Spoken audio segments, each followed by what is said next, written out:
पुराना राजनीतिक दलहरूको किला भत्काउनमा सहयोग गरेका बालेनलाई अन्तर्राष्ट्रिय मिडियाले र्यापर टु PM को रूपमा कभर गरेको छ।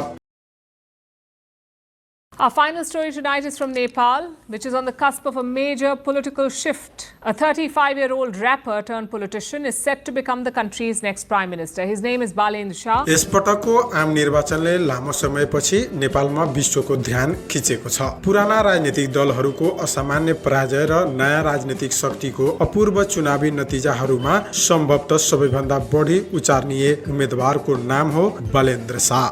बालेनको नेतृत्वमा भएको यो चुनावी सफलताले भ्रष्टाचार र कुशासन विरुद्ध नेपाली जनताको कडा सन्देश दिएको र नयाँ राजनीतिक युगको सुरुवात भएको विश्लेषण गरिएको छ। नेपाली समुदायको बृहत्त हिस्सामा मात्र नभई अन्तर्राष्ट्रिय समुदायमा पनि बालेन नेपालका क्रमिक रूपमा उदाएको नयाँ शक्तिको प्रतिनिधि पात्र बन्न पुगे। 35 वर्षीय र्यापर तथा काठमाडौँ महानगरपालिकाका पूर्व प्रमुख बालेन्द्र शाह बालेन अवध राष्ट्रिय स्वतन्त्र पार्टीले संसदको 275 सिट मध्ये 182 सिट जितेर अस्पष्ट बहुमत हासिल गरेको छ।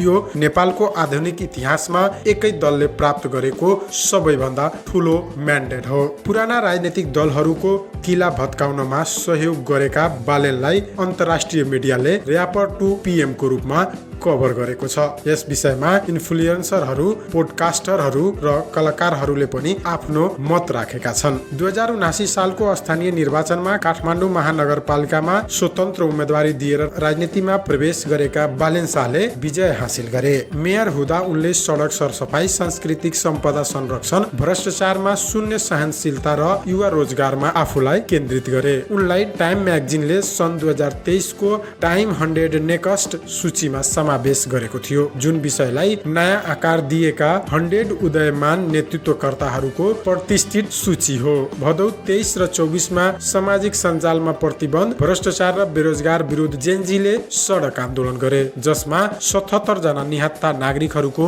ज्यान गयो र ओली सरकार ढल्यो। बालेनले यो आन्दोलनलाई समर्थन गरे र अन्तरिम नेतृत्वका लागि धेरै जेनजीका पहिलो रोजाइ बने। उनका गीतहरू आन्दोलनका एन्थम बने। जेनजी आन्दोलन पश्चातको निर्वाचनमा रासोपा यो विद्रोहको उत्तराधिकारिक झैं बनेर चुनाव लड्यो र रासोपाको स्थापित चर्चामा बालेनको प्रवेशले झन उत्साह थप्यो। बालेन र उनको पार्टी रासोपाको ऐतिहासिक विजयले अन्तर्राष्ट्रिय मिडियालाई पनि नेपालतर्फ आकर्षण गरेको छ। 12 मार्च 2026 मा अल जजिरामा प्रकाशित एक समाचारमा बालेन र रासोपाको यस जितलाई सन् 2025 को सेप्टेम्बरमा भएको जेनजी अपराइजिङको परिणामका रूपमा व्याख्या गरिएको छ।